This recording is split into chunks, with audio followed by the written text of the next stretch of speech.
Hello, this is the Watchdog, and welcome back to Fun with Watches. If watches weren't fun, you'd only need one. Today we're going to review the Seestern SUB600T. Start out with wrist check. I'm wearing my Tag Heuer Aqua Racer, and you'll find out why later.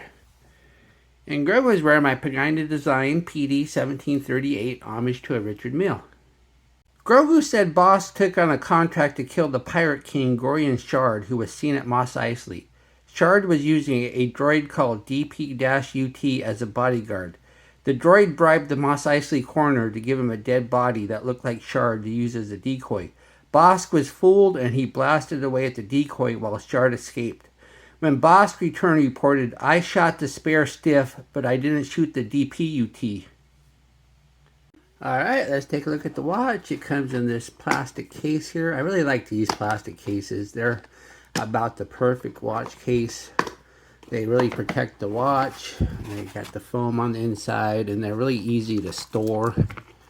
Because I like to keep on my boxes, because I usually keep my spare links in them. Plus, I sell these things when I'm done, usually. But anyway, it comes with the unsigned warranty card, huge instruction manual, and it comes with a tiny screwdriver. And the screwdriver is still in the wrapper because I didn't use it, and I'll explain why later.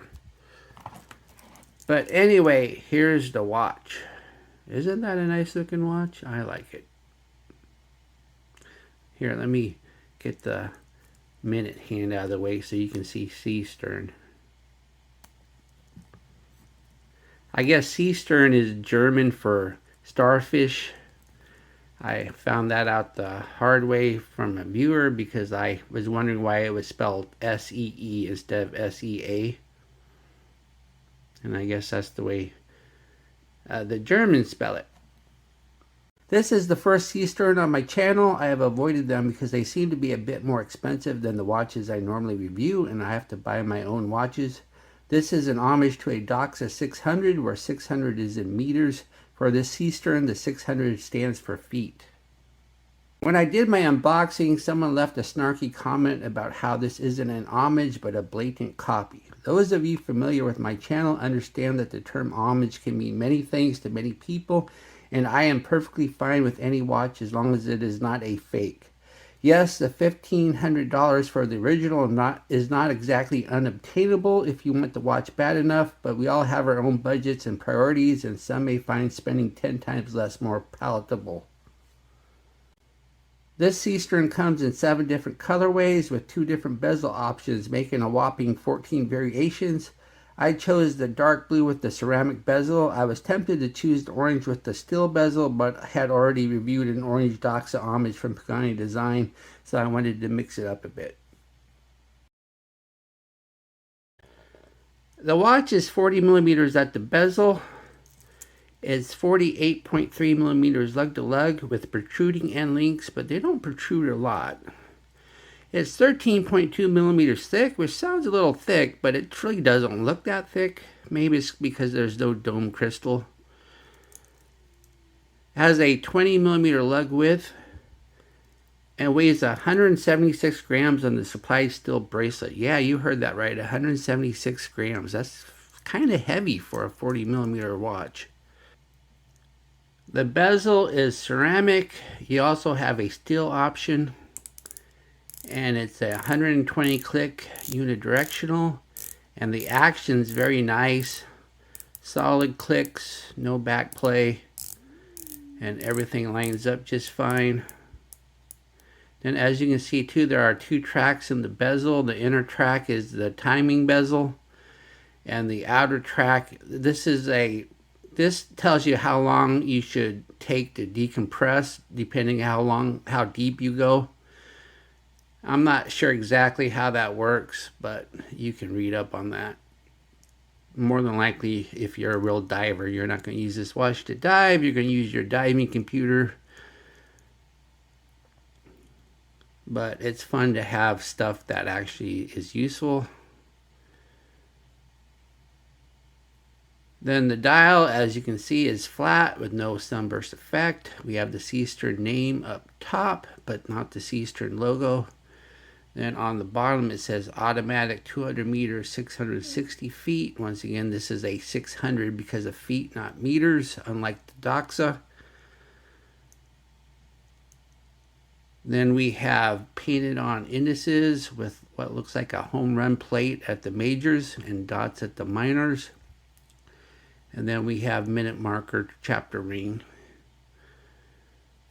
Then the hands, we got a full loomed hour hand and minute hand. The minute hand is orange.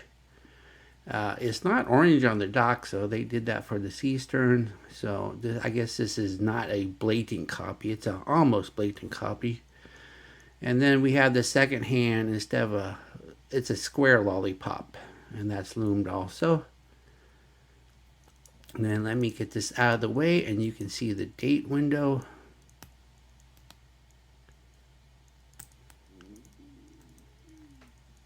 And as you can see, the date's at the 3. It would have been nice if the date was at the 6, because I just think that looks better. But the original Doxa doesn't have it at the 6, so I guess they figured why bother. The crown is signed with a starfish, which is the Seestern logo. The crown is really, look how thin it is. So yeah, that's the way the original is too. So it's kind of hard to grip because it's so thin. And when you go to screw it down, it makes it even harder to grip. So, but it is definitely not in the way when you're wearing it. But it's at the 4 o'clock anyway, so even if it stuck out more, it really wouldn't be in the way. So I kind of wish it was a little bit thicker. But then again, that's the way Doxa does it, so they're trying to look like the Doxa. So I guess I can't complain about that to Seestern. And then we have the flat sapphire crystal. I don't know if there's AR coating or not, but you can see through it just fine. There doesn't seem to be too much reflection. And I'm glad it's flat and not domed, because this is already fairly thick for a 40 millimeter. The case is solid stainless steel, and as you can see, it's brushed with polished chamfered edges. And I kind of like the design with the end links because it kind of makes it look like an integrated bracelet, but it's not. I mean, you can remove it and replace it, but it just nice and flush with it. So if at a distance it does look integrated, but it's not. So you get the best of both worlds. And yeah, it's a nice case. I like it. I like it a lot. Then if you look at the case back, let's open this up here. We have the Tamagotchi wave here with the starfish right there. So it's a very nice looking case back. And then it says 20 ATM, Sapphire. And then it says automatic movement. So I guess by not specifying the movement, they could always swap movements if they ever have to. But underneath is the NH35. This is the preferred movement of watches in this price range. It's a 3 hertz 24 joule movement that hand winds, hacks, and has a bidirectional rotor, and is usually fairly accurate right off the shelf. I don't know if Seestern regulates them or not, but let's go ahead and put it on the Timegrapher and we'll see what it's doing. Here it is on the Timegrapher, and look at that. +5, 0, +2, only 0.1 beat error. Look at that smooth line there because of that. Yeah, this is running very accurate. Very pleased with this. I'm wondering then maybe Seestern does regulate them. So yeah, very impressive numbers. The bracelet is a 3-link, but not an oyster style. I'm not sure exactly what this style is called, but I like it. It's nice looking, has a good wrist roll because of the light reflection. Has solid end links, and these are screw pins, really small screw pins. And I didn't actually remove any links though to fit this on my wrist because there are 6 holes of micro adjust. So I just moved it in 3 holes here to the 4th hole. Which is a bad thing though, because that means if you have a wrist bigger than 7 3/4, you might not be able to wear this watch. If you have an 8-inch, you're going to probably need at least one more link. So if you do order this watch, reach out to the AliExpress store and see if they'll include an extra link for you if you have a wrist at 8 or bigger. Because if you haven't heard me say this before, I have a 7.5. But yeah, I like the bracelet. I like small links, but it's not as rattly as like a Jubilee style.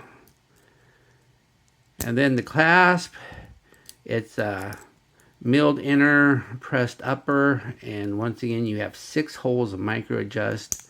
So, and they're pretty close together too, so you should be able to get the perfect fit. It's too bad it doesn't have on the fly adjustment, but then again that would just raise the price. And it is a sign clasp. There's the Seestern name and logo right there. Here's the watch on my 7.5-inch wrist. As you can see, it wears nice and flat, and it doesn't look too big. It's only a 40mm. And once again, that bracelet makes a nice wrist roll because of the light reflection. And yeah, even though it's a 175 gram watch, which is kind of heavy for a 40, it doesn't really feel that heavy because the bracelet really evens it out. Here we are in the Lume room. Just wearing the watch, I could tell it had awesome lume, but I had no idea just how good until I did this test. As we speed up the time, we see the watch is blazing like a torch. Really strong BGW9 on the hands and indices. And look at that, the date wheel is even lume. The hands as well as the second hand is as strong as I've ever seen, and I am tempted to compare it to my Tag Heuer. The indices are much weaker but still quite good compared to most lume I test. The bezel home position isn't as good as the hands but better than the indices. This is awesome lume. Here it is against my Tag Heuer Aqua Racer. The Tag has a better bezel home position and indices, but the hands are what matter, and as you can see, the Seestern is outpacing the Aqua Racer. What do I like about this watch? Well, it looks and wears great. Has the best hand lume of any watch I've ever tested. Has a lume date. And I like these short lugs because it makes this watch wear smaller. And it has 6 holes of micro adjust, and they're very close together so you can get the perfect fit. What are my gripes and groans? Well, it's a little heavy for a 40mm watch at 176 grams. And this tiny crown is a little hard to grip when screwing down. And the bracelet's a little short. If you have a wrist bigger than 7 3/4, you're probably going to need another link. Do I recommend this watch? Of course, this watch is great. I've thoroughly enjoyed my time wearing this watch, and I am so glad I reviewed my first Seestern, and it would be a great addition to anyone's watch collection. Well, thank you for watching my review of the Seestern SUB600T, and I will be back with another unboxing video. I just got 2 things in from AliExpress. Be sure and like and subscribe to my channel. Bye.